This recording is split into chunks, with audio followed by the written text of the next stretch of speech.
Ready? Start.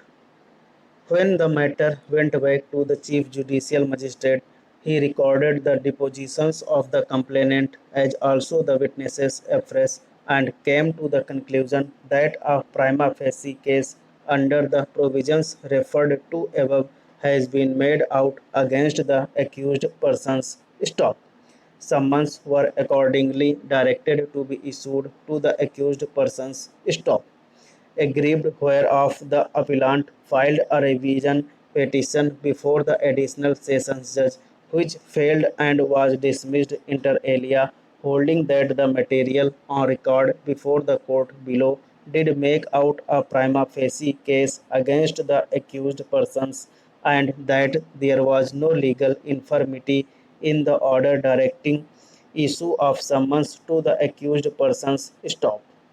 The appellant preferred a petition under Section 482 of CRPC before the High Court of Jharkhand, Ranchi, which was dismissed by the High Court by the order impugned in this appeal. Stop. Para. We have heard learned counsel for the parties, but find no reason to interfere with the order under challenge. Stop.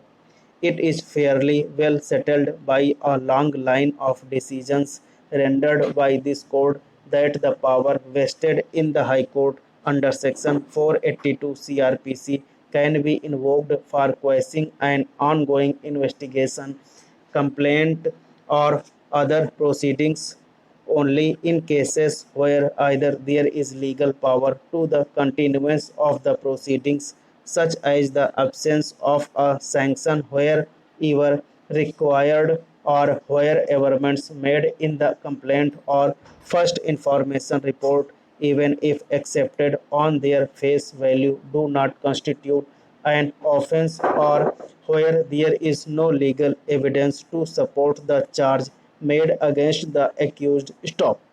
It is also fairly settled that the powers vested in the High Court under Section 482 CRPC have to be exercised sparingly, and that the court cannot be challenged upon to appreciate the available evidence or material with a view to find out whether the charge leveled against the accused stands proved. Stop.